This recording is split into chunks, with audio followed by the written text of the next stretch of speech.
శ్రీ చైతన్య విద్యా సంస్థలపై తెలంగాణ మహిళా కమిషన్ సీరియస్ అయింది.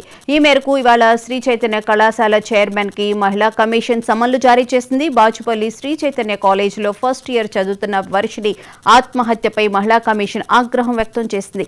డిసెంబర్ 10న వ్యక్తిగతంగా హాజరు కావాలంటూ తెలంగాణ రాష్ట్ర మహిళా కమిషన్ చైర్పర్సన్ నేరెళ్ల శారద సమన్లు జారీ చేశారు. కాగా బాచుపల్లి పోలీస్ స్టేషన్ పరిధిలో మహబూబ్ నగర్ జిల్లా మక్తల్కు చెందిన విద్యార్థిని శ్రీ చైతన్య ఇంటర్ కాలేజీలో ఫస్ట్ ఇయర్ చదువుతున్న వర్షిని హాస్టల్ గదిలో ఉరి వేసుకుని ఆత్మహత్య చేసుకుంది. హాస్టల్ నిర్వాహకులు ఈ ఘటనకు గమనించి వెంటనే పోలీసులకు సమాచారం అందించారు. దాంతో సమాచారం అందుకున్న పోలీసులు సంఘటనా స్థలానికి చేరుకుని ఈ ఘటనపై కేసు నమోదు చేశారు. తమ కూతురు చావుకు కారణమైన శ్రీ చైతన్య కళాశాల యాజమాన్యంపై చర్యలు తీసుకోవాలని మృతురాలి తల్లిదండ్రులు డిమాండ్ చేశారు.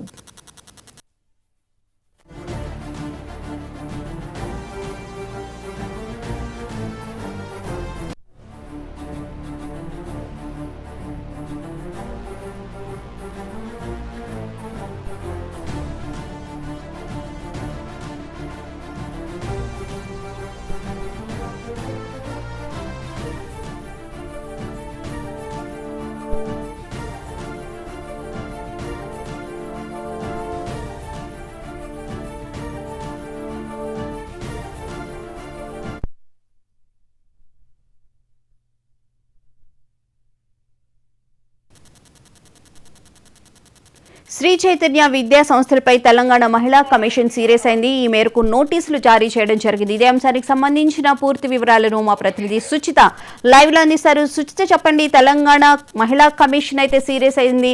శ్రీ చైతన్య విద్యా సంస్థలకు సంబంధించి వర్షిని అనే అమ్మాయి ఆత్మహత్య చేసుకున్న నేపథ్యంలో పూర్తి వివరాలేంటి? బాచుపల్లి పోలీస్ స్టేషన్ పరిధిలో ఉన్న శ్రీ చైతన్య కాలేజీలో అయితే మహబూబ్ నగర్ కి చెందిన వర్షిని రెడ్డి అలియాస్ వర్ష అయితే సూసైడ్ చేసుకున్న విషయం మనందరికీ తెలిసిందే. అది కూడా కాలేజ్ నిర్వాహకులు గమనించి చూసిన తర్వాత పేరెంట్స్కి కానీ పోలీసులకు కానీ సమాచారం ఇవ్వడం జరిగింది. అయితే అసలు దీనికి సంబంధించి ఉమెన్ కమిషన్ కేసు సుమోటోగా తీసుకొని అయితే ముందుకెళ్తుందని చెప్పుకోవచ్చు. మనం దీనికి సంబంధించి పూర్తి వివరాలు మనం చూసుకున్నట్లయితే భువనగర్ శ్రీ చైతన్య అనే కాదు, ఏ ఇంటర్మీడియట్ కాలేజెస్ అయినా ఇలా హాస్టల్స్లో ఉండే హాస్టల్లో అంటే సెమీ రెసిడెన్షియల్ కానీ రెసిడెన్షియల్ హాస్టల్స్ ఉన్న కాలేజెస్ అన్నీ కూడా ఇదే రకమైన పరిస్థితులు కనిపిస్తూ వస్తున్నాయి. ఇప్పుడే కాదు, ఇంతకు ముందు నుంచి కూడా శ్రీ చైతన్య, నారాయణ, రకరకాల కాలేజీలు అన్నీ కూడా అన్నిట్లో కూడా ఇదే రకమైన పరిస్థితి కనిపిస్తుంది. మేజర్గా ఉమెన్ కాలేజెస్ ఏవైతే ఉన్నాయో వాటిలో అయితే ఏకంగా స్టూడెంట్స్ని ఒక రకంగా అదొక రకమైన జైలు టార్చర్ అన్న విధంగా అయితే హాస్టల్స్ కూడా ఉంటున్నాయి. ఆ రకమైన పరిస్థితులు కాలేజ్ మేనేజ్మెంట్ క్రియేట్ చేస్తూ వస్తుంది. వీటన్నిటి మీద కూడా అయితే ఉమెన్ కమిషన్ అయితే సీరియస్గా ఉంది ముందు నుంచి కూడా. అలాగే women commission director Nerella Sharada కూడా ఇంతకుముందు వేరే కాలేజెస్ అన్నీ కూడా విజిట్ చేసి కాలేజెస్లో ఎట్లా ఉంటుంది, మొత్తం అసలు హాస్టల్స్ ఎలా ఉంటున్నాయి, వాష్రూమ్స్ ఎలా ఉంటున్నాయి, ఫుడ్ ఎలా పెడుతున్నారు, లేకపోతే పిల్లల్ని ఏ టైంకి లేపుతున్నారు, ఎలా చూస్తున్నారు, పిల్లల్ని ఎలా ట్రీట్ చేస్తున్నారు, ఎలాంటి అంటే అసలు అమ్మాయిలని ఎలా ట్రీట్ చేస్తున్నారు వీళ్ళన్న కోణంలో ఆవిడ కూడా వచ్చి ఇంతకుముందు కాలేజెస్ అంతా తిరిగి కూడా ఆవిడ మొత్తం చూసిన పరిస్థితులు కూడా కనిపిస్తూ వచ్చాయి. అయితే మరీ మేజర్గా ఈసారి అయితే ఈ సంవత్సరం మొదలైనప్పటి నుంచి అయితే ఎక్కువగా ఈ ఉమెన్ కాలేజెస్లో అమ్మాయిలు ఎక్కువ సూసైడ్ చేసుకోవడం కానీ ఇలాంటివన్నీ కూడా జరుగుతూ వస్తున్నాయి. మేజర్గా ఏదైతే బాచుపల్లి ఏరియాలో ఉన్న ఎక్కువ ఉమెన్ కాలేజెస్ ఆ ఏరియాలో నుండి బాచుపల్లి పోలీస్ పరిధిలో కానీ, మియాపూర్ పోలీస్ స్టేషన్ పరిధిలో కానీ, ఇటు కుక్కట్పల్లి పోలీస్ స్టేషన్ పరిధిలో కానీ, అటు మేజర్గా సైబరాబాద్ వైపు అయితే ఎక్కువగా కాలేజెస్ అయితే ఉన్నాయి. మేజర్గా ఉమెన్ కాలేజెస్ ఎక్కువగానే సెమీ రెసిడెన్షియల్ కానీ వీటన్నిటిలో కూడా ఎక్కువగా సమస్యలు ఉన్నా కూడా కాలేజ్ మేనేజ్మెంట్ నిర్వాహకులు పట్టించుకోకుండా ఇష్టం వచ్చినట్టు బిహేవ్ చేశారంటూ కూడా ఇంతకుముందు చాలామంది కూడా కేసులు పెట్టడం జరిగింది. రకరకాల పోలీస్ స్టేషన్ అంటే సంబంధిత పోలీస్ స్టేషన్లో పాటు ఉమెన్ కమిషన్లో కూడా కేసులు పెట్టడం జరిగింది. అవన్నింటినీ కూడా చిన్న చిన్న కేసులుగానే భావించి వాళ్ళకి వార్నింగ్ ఇవ్వడం జరిగింది. కానీ ఈసారి మాత్రం వర్షిని రెడ్డి అనే అమ్మాయి, అసలు 16 ఏళ్ళ అమ్మాయి ఎందుకు సూసైడ్ చేసుకుందో కూడా ఇప్పటికీ తెలియని పరిస్థితి కనిపిస్తూ వస్తుంది. తల్లిదండ్రులు కూడా నిజంగా 16 ఏళ్ళు వచ్చిన అమ్మాయి సూసైడ్ చేసుకుంటే వాళ్ళ బాధ అయితే నిజంగా వర్ణనాతీతం అని చెప్పుకోవచ్చు. మనం వాళ్ళ తల్లిదండ్రులు కూడా బాచుపల్లి పోలీస్ స్టేషన్లో కేసు అనేది పెట్టారు. దాని తర్వాత ఏదైతే కాలేజ్ మేనేజ్మెంట్ చేసిన టార్చర్కి మా పాప సూసైడ్ చేస్తుందంటే కూడా దాని మీద ఖచ్చితంగా చర్యలు తీసుకుంటూ కూడా డిమాండ్లు చేస్తూ వస్తున్నారు. కాకపోతే ఇప్పుడు ఉమెన్ కమిషన్ మాత్రం వర్షిని ఒకవైపు అయితే ఇలాంటివి ఇంకా చాలా ఎక్కువ అవుతున్నాయన్న కోణంలోనైతే కేసు సుమోటోగా తీసుకొని అయితే సమన్లు జారీ చేయడం జరిగింది. దానిలో భాగంగా డిసెంబర్ 10వ తారీఖున శ్రీ చైతన్య కాలేజ్ మేనేజ్మెంట్ తప్పకుండా వచ్చి వ్యక్తిగతంగా అయితే వాళ్ళు వచ్చి విచారణకు హాజరంటూ కూడా కోరింది. అంటే ఎందుకు ఇలాంటివన్నీ కూడా జరుగుతూ వస్తున్నాయి. ఇదొక వైపు అయితే ఇంకొక ఘటన కూడా బాచుపల్లి పోలీస్ స్టేషన్ జరిగింది. కాకపోతే మంజునాథ్ అనే అబ్బాయి కూడా సూసైడ్ చేసుకున్నాడు. అంటే మేజర్ ఈ సెమీ రెసిడెన్షియల్ కాలేజ్లో జరిగే అరాచకాలన్నీ ఇలానే ఉంటున్నాయి మేజర్గా ఈ మధ్య. అమ్మాయిలైనా కానీ అబ్బాయిలైనా కానీ ఎక్కువగా ఇంటర్మీడియట్ పిల్లలు సూసైడ్ చేసుకునే లాంటి సిచ్యువేషన్స్ ఎక్కువగా చూస్తూ వస్తున్నాం. బట్ అన్నిటినీ కూడా దృష్టిలో పెట్టుకొని అయితే ఒకవైపు ఉమెన్ కమిషన్ కానీ ఒకవైపు బాచుపల్లి పోలీసులు కానీ అలాంటివన్నీ కూడా జరగకుండా చూసుకునే పనిలో అయితే ఉన్నారు. ఇంకొక వైపు ఉమెన్ కమిషన్ కూడా ఇదనే కాదు, రకరకాల ఘటనలు ఎక్కువగా జరుగుతూ వస్తున్నాయి. మహిళలకు సంబంధించి వేధింపులు కానీ అన్ని కూడా ఎక్కువగా జరుగుతూ వస్తున్నాయి. వాటి అన్నింటినీ కూడా దృష్టిలో పెట్టుకొని అయితే ప్రస్తుతం ఈ కేసు సుమోటోగా తీసుకొని పిల్లలు ఎక్కువ స్ట్రెస్ ఫీల్ అవడం వల్ల ఈ విధంగా సూసైడ్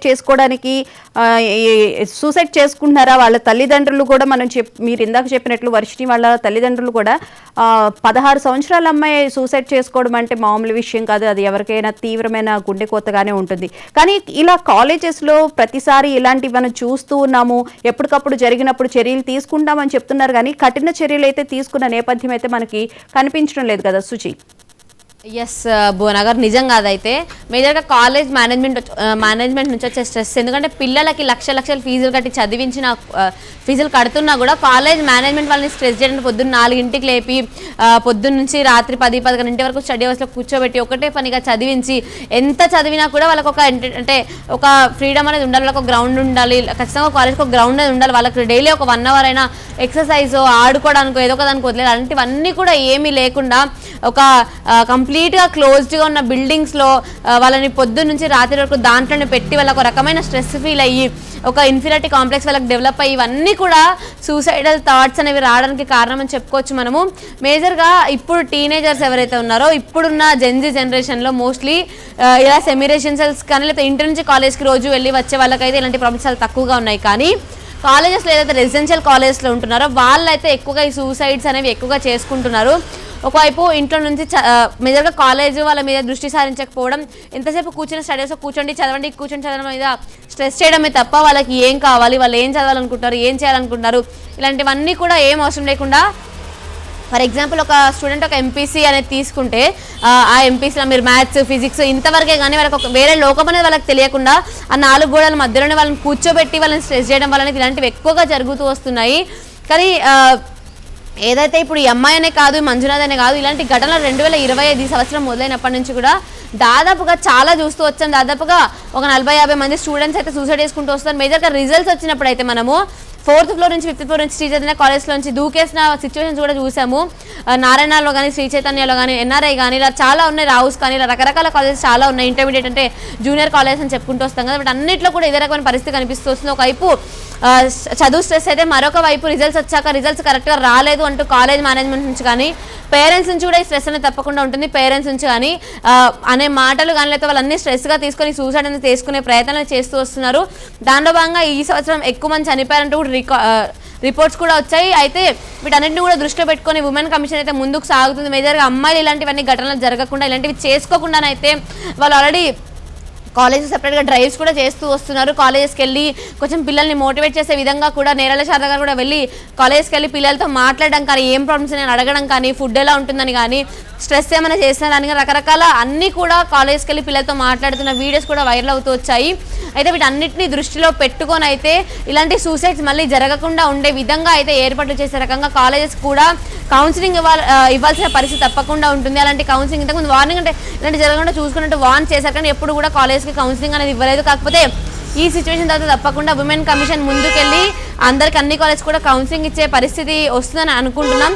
ఇంకొకటి, ఇప్పుడైతే శ్రీ చైతన్య కాలేజ్ యాజమాన్యం మీదనైతే సుమోటోగా కేసు నమోదు చేసుకొని వచ్చి వివరణ ఇవ్వాలి ఎందుకు సూసైడ్ చేసుకోవాల్సిన పరిస్థితి వచ్చింది. అంటే ఇంతకుముందు మీ కాలేజ్కి సంబంధించి అంటే మేజర్ శ్రీ చైతన్యకు సంబంధించి ఎందుకు ఎక్కువ ఈ సూసైడ్స్ అనేవి అవుతున్నాయి అన్న కోణంలో అయితే ప్రస్తుతం నేరాల శారద గారు సమన్లు జారీ చేయడం జరిగింది. డిసెంబర్ 10వ తారీఖున శ్రీ చైతన్య యాజమాన్యం వెళ్ళి వివరణ ఇచ్చిన తర్వాత కేసు ఎలా ముందుకెళ్తుందైతే చూడాల్సింది భువన గారు. Right, thank you Suchitha.